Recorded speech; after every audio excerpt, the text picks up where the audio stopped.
Hello, my name is Eberhardt Kuhn. I am the marketing manager for food and consumer products at Shimadzu Scientific Instruments. And in this talk, I will be talking about food aroma and a way of identifying the chemistry of smell. So, the most sensitive detector in the world. Now, we all have one smack in the middle of our face, and it's our nose, right? Our nose is very sensitive to detecting the smell and the aroma of food, which is one of the pleasures of eating, if you will. Unfortunately, though, the nose is not calibrated and not very objective. So when it comes to a more objective and quantitative approach to measuring and quantitating the chemistry of smell, we turn to science, in particular to chromatography, whether that's liquid chromatography or gas chromatography, with or without a mass spec. So that's what I will be covering today. The first example will be about coffee aroma. So we'll start the day with our coffee, and because we're talking about aroma, so those are volatile compounds. So we use gas chromatography, and we use in particular GCMS with the GC coupled with the mass spec is really the ideal analytical instrument for these volatile compounds. In terms of the sampling method, we're going to use a solid phase microextraction, SPME, and then we'll couple that with a headspace inlet to really as a good way of sampling those food aromas. In fact, we're going to take it up a step, and instead of conventional SPME, we're going to use the SPME arrow, which allows us then to increase the sensitivity of this method. And here you see some examples of the conventional SPME as well as the SPME arrow. The main difference being the phase volume. And as you can imagine, the amount of material that can be absorbed is proportional to the phase volume. So if you look at the conventional SPME fiber, you're looking at 0.6 microliter phase volume. On the SPME arrow, it could be, depending on the diameter of the fiber, up to 12 microliters. So that's 20 times more phase volume. So you have a much larger sorption phase volume, and that allows you to collect more material, which then enhances your sensitivity. And that's exactly what we see. So here we're looking at a chromatogram now of typical aroma compounds in coffee. Bottom chromatogram being the conventional SPME, the top chromatogram being the SPME arrow, and you can see very easily, just looking at the size of the peaks, that the SPME arrow gives us a much better sensitivity. And it's even easier to see in this graph here, where in the blue bars are the SPME arrow, the orange bars are the conventional SPME, and the bars have been normalized to the SPME arrow, so those are always 1, and so these are typical aroma compounds that you will find in coffee. And as you can see, the SPME arrow gives anywhere from 3 to about 10-fold increase in sensitivity of the SPME arrow over the conventional SPME. Okay, so now that we've had our coffee, we can start thinking about lunch, and we start cooking our lunch. As we all know, if you ever walked into a kitchen, the food changes smell as you start cooking it. And that is the result of the Maillard reaction. And that's basically a reaction between the amino acids in the proteins in the food and the reducing sugars. And that gives sort of these characteristic smell of cooked food. In this particular experiment, we are comparing unheated and cooked soy sauce. And you see on the right-hand side this contraption that we built, and it's an enclosed vessel. And inside is a monotrap solvent, which is a monolithic silica sorbent that will then absorb those volatile aroma compounds. And if you look closely, you'll see that there's a shield or a guard around that sorbent disc to protect it from soy sauce splashing up, because there's little milliliter or so of soy sauce on the bottom of this heating device, and we don't want any splashes to go straight onto the sorbent disc, but we only want to trap the aroma compounds that are released. So once that's heated up, the aroma compounds are released, then we'll do a simple solvent extraction of the monotrap. And when we do that, we see immediately the big differences between the unheated and then the cooked soy sauce. So the pink is the unheated and the black is the heated. And you immediately see the differences. Some compounds will be reduced, like peaks number 8 and 10, for instance. And then other compounds are increased, like peaks 31 and 35. And we'll see on the next slides what these are. So there are aroma compounds that are distinctive for the cooked soy sauce, and there are different categories. There's alcohols, as you can see, there's aldehydes, there's the pyrazines, and then some others. And then there's also aroma compounds that are very distinctive for the unheated soy sauce. Those are on the top right. So those are the compounds that we would associate with just smelling soy sauce in a bottle versus smelling soy sauce on fried rice or fried noodles or things like this.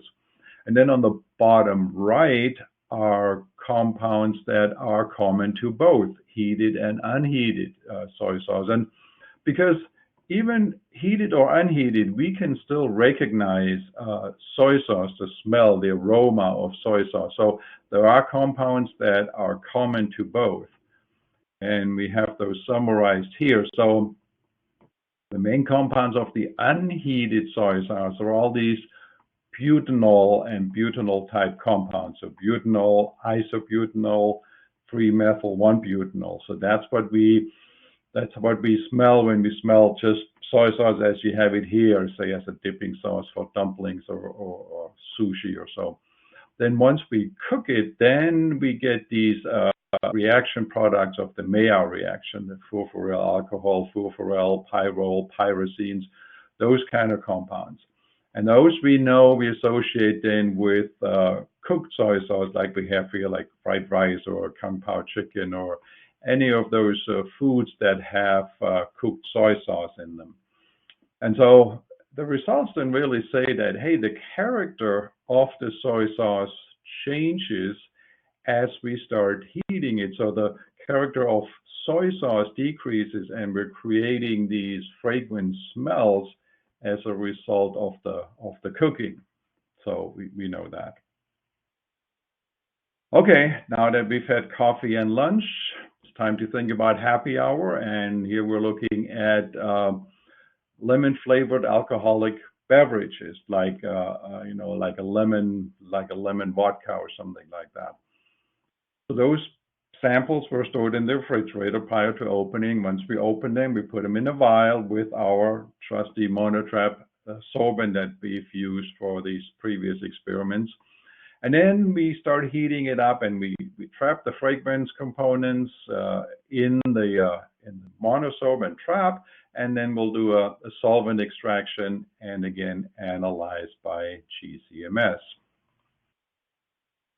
And here's what we'll see. So these are the 4 different lemon-flavored alcoholic beverages, and you can see that there's a lot of common peaks, especially at the beginning of the chromatogram.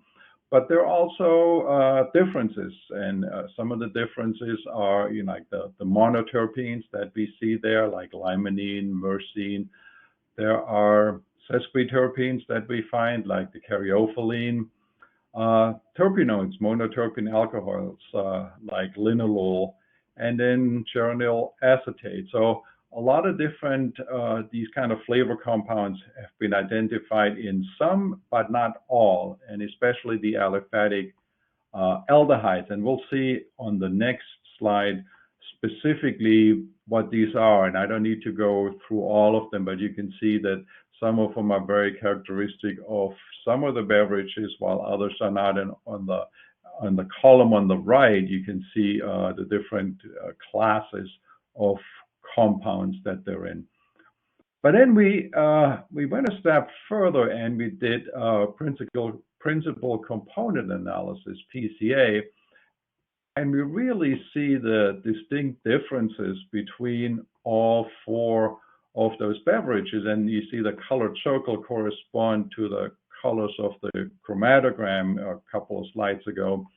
And you can see that each of the beverages, the compounds fall within distinct clusters. And that can be used in the product development. I mean, ultimately the sensory testing, like this woman here, sampling the beverage, that's what's important, how we perceive it, our sensory perception. But as the companies develop these products, GCMS can be used to corroborate those sensory testing results and really help identify and categorize and provide a objective measurement throughout the product development process to make sure that there is a consistent product quality in the end. Okay, so sulfur compounds. So as I mentioned on the first slide, our nose is a very sensitive detector, and especially when it comes to sulfur compounds. And we often associate sulfur compounds with unpleasant smell, like the typical rotten egg smell that's so famous for sulfur compounds.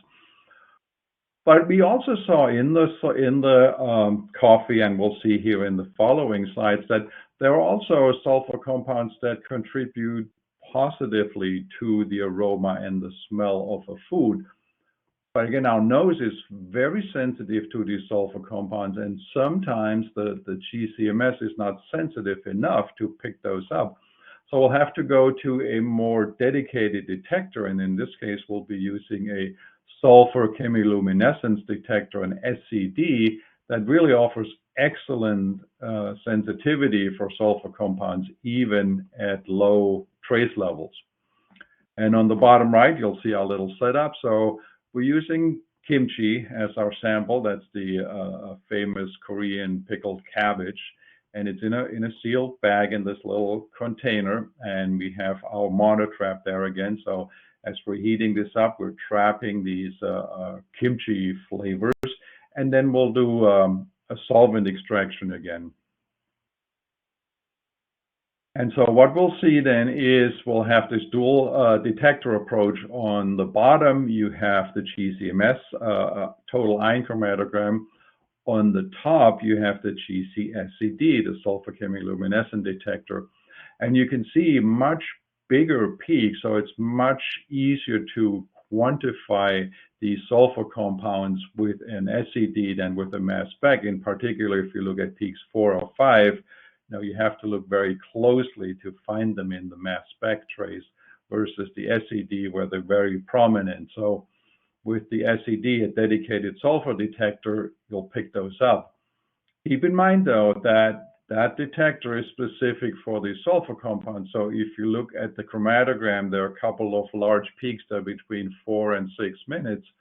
Those peaks must not contain sulfur ions because you don't see them in the SCD chromatogram. So anything that's not sulfur related, of course, is lost with an SCD chromatogram. So and then we took it to the next step, and this is something that I'm sure you've all experienced. If you have food in a Tupperware type of container, it can not only stain, but some of the food smell will remain behind. So we actually did the experiment here. So we took the kimchi container, we washed it with water, and then we cut it into little pieces, put the little pieces in a little jar, and heated it up, and we captured whatever was released, all the volatiles, with a spemy fiber.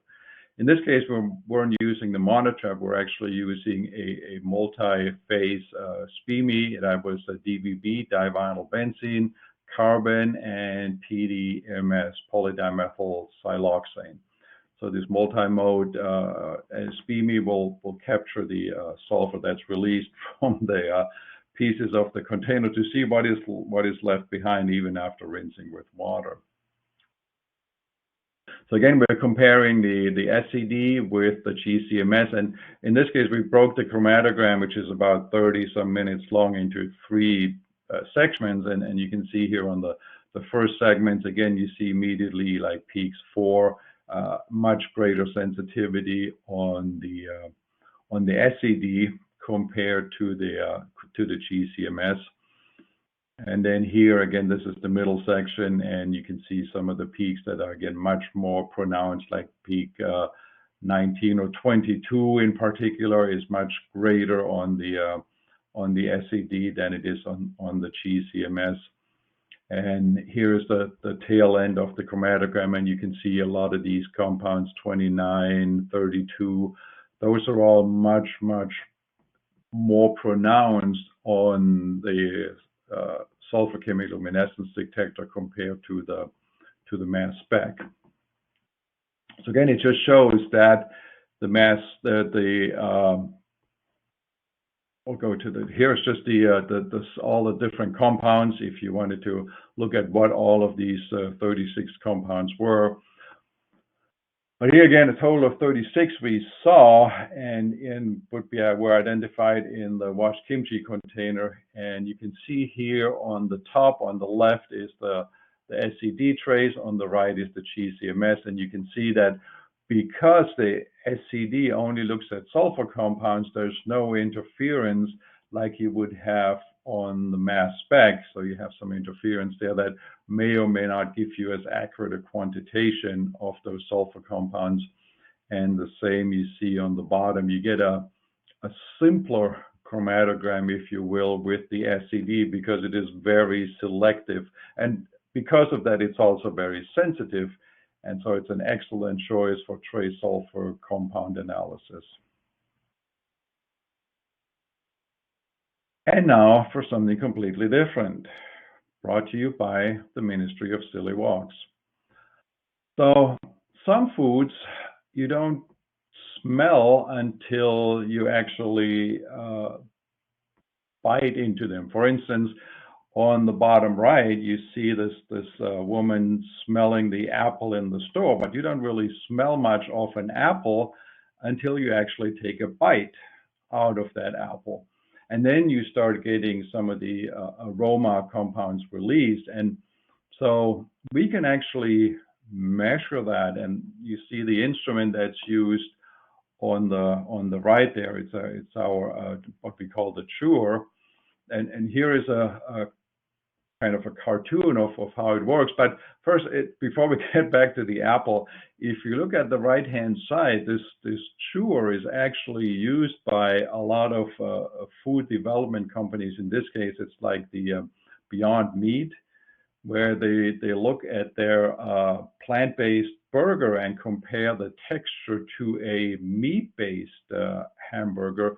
And so you simulate the chewing with this machine, and it gives you a sense of the texture. So it's really pretty cool. I like those instruments because you can actually see what's going on. Unlike a chromatograph, you make an injection and you don't see anything.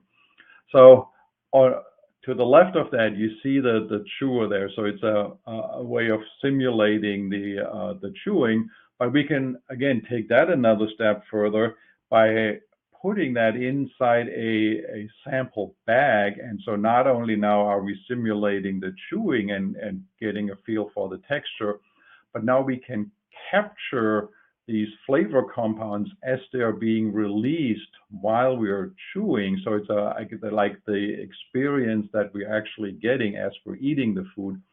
Then again, we're trapping it on a SPME unit and then analyzing it on the GCMS.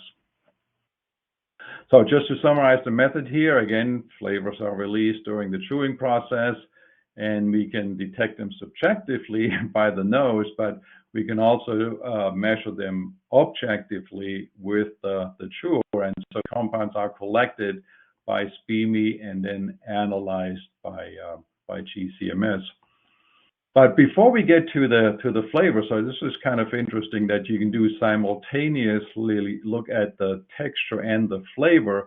So on the top right, where you see the word brittle, this actually measures the texture. So you see there's 5 peaks. So those are 5 different chews of the apple, and that'll give you an idea of the crispiness or so, if you will, of the apple. And we'll see the results on the next page. At the same time, then we trap what is being released in each of those chews, and then we'll do the flavor analysis by GCMS. And you see on the top left the red trace, which is now after the chew compared to what at the bottom is before the chewing, and you can see big changes in the size of the peak. So these are the compounds that are being released during the chewing. So in this case, again, we're looking at comparison of 2 species of apples. And so the top one, because you can see the peaks, or I guess they are peaks, they're larger. So that indicates that apple is firmer, it's more crisp, compared to the one on the bottom that is more soft and chewy. So these are 2 different apples, and we can determine the chewiness and how firm the apple is. And then we trap the compounds. And so here we have the 2 different apples. So you have apple species A on the top, apple species B on the bottom, and you can see that there are some compounds, most of them are alcohol esters, not surprisingly, and some compounds, if you look, are identical. So that would be the compounds that we would associate with an apple flavor, as opposed to a pear flavor or a peach or any other fruit. So that's what we recognize as apple. But there are also differences between apple species A and B, and those are the compounds that we would use to differentiate between, say a Golden Delicious or a Gala or a Fuji or Granny Smith or any of these apple species that we typically eat. So we can, at a molecular level, after the chewing, collect these aroma compounds and then identify the apple species just based on that. And that's all I had for today. I hope you found it interesting. And certainly the chemistry of smell is very important. We eat with our eyes, as if you look at the same picture on the left there with all the delicious food. But we also, the smell and the aroma of food is also very important. And so and being able to measure it is also important, especially in the development of new foods, so they have kind of a consistent product quality. So with that, I want to thank you. If you have any questions, feel free to email me at erkuhn@shimadzu.com. I want to thank you for listening to my presentation, and bon appetit.